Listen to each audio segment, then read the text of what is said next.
Alrighty, ladies and gentlemen, good morning, good evening, good afternoon. Welcome back to another video on Modern Warships. I'm the Unknown, and I want to talk about something that has been brought to my attention. I was in the Modern Warships chat in the Discord server, and I saw another Creators Crew member in there by the name of Stellar Vortex. He has his own YouTube channel. He's a Creators Crew member. If you guys aren't subscribed to him, I recommend subscribing to him. He makes pretty good edits and content and stuff like that. I watch him occasionally when I see him pop up in my recommended, so yeah. He was talking about the B1N Lancer and how it needs a nerf.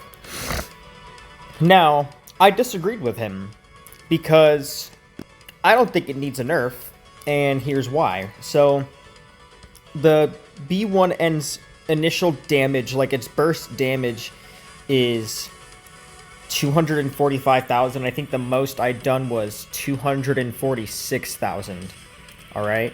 Now, if we compare these stats to the regular B1, which was obtainable for free, the stats of this one are slightly better than the ones of the pay-to-win one, per se.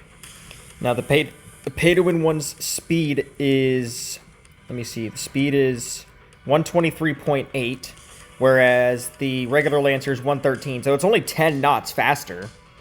And if we compare these to other pay-to-win bombers, this one is not nearly as agile as, say, the B2. Like, this thing turns on a fucking dime. Whereas this thing has a larger turn radius. I believe the TU-142 also has a larger turn radius. So, with that said, I just want to compare the burst damages of the B1 Lancers and show you guys why this thing doesn't need a nerf, okay?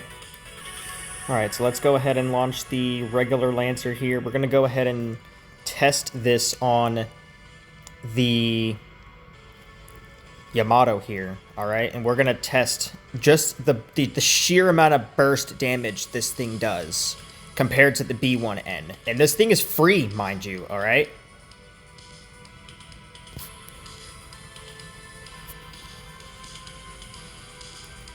$291,000 damage, okay?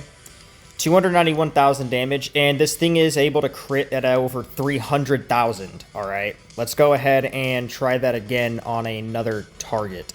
Alright, here we go. And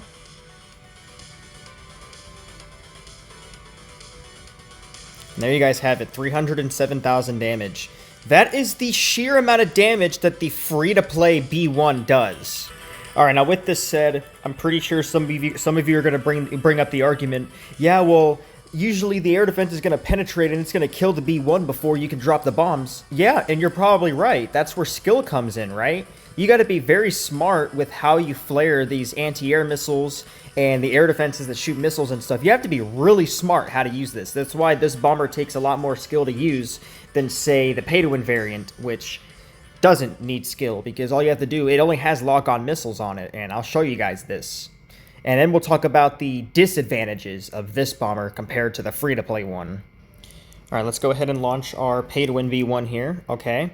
So as you guys can see, this thing only has lock-on missiles with a guided missile here. Now, right off the bat, I just want to tell you guys a disadvantage with this guided missile compared to other guided missiles on other aircraft, such as like the TFX, or other guided missiles on bombers, such as, I think, the TU-95, right? So as you can see, the cursor is green, the crosshair is green, but if I turn the plane slightly like this, you can see it immediately goes to white, meaning I can't fire it. Meaning, the only way to fire this missile is facing directly straight forward. That's an immediate disadvantage right there, because this thing would have been a lot more powerful if you can launch this thing facing any direction, all right? Now let's go ahead and mention the nuke, right? This nuke is anti-flare. It is immune to flares. However, it only does like 45,000 damage.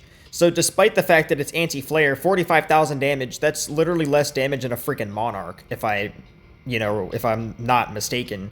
But yeah, let's go ahead and just see the initial damage of this bomber, just because. Pretty sure it's going to do like 245, 246.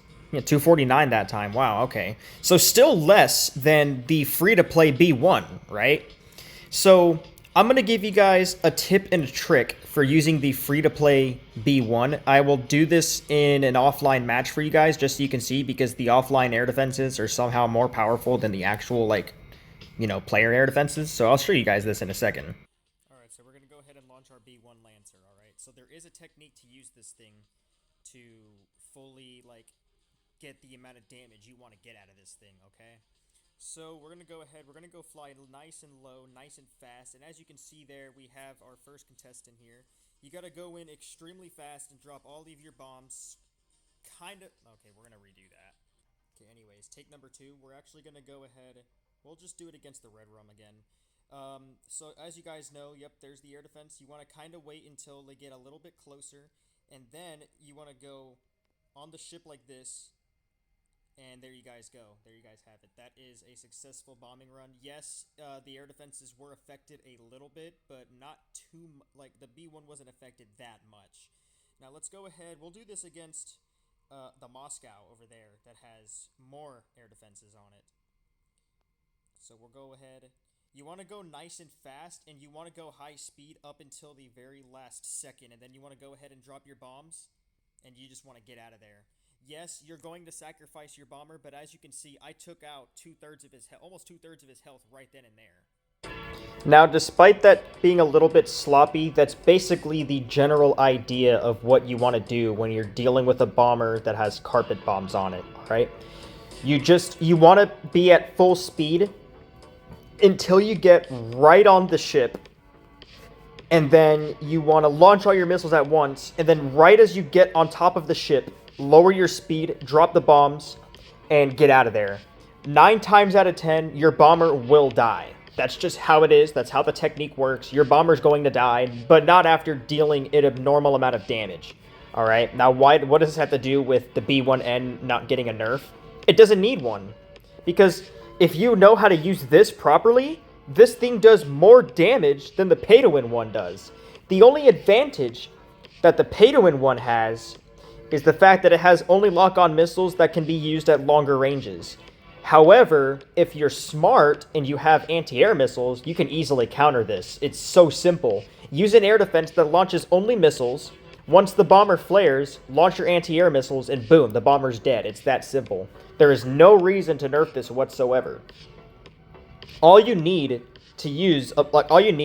to operate a bomber with carpet bombs and all that does more damage than this is you just need skills. It's that simple.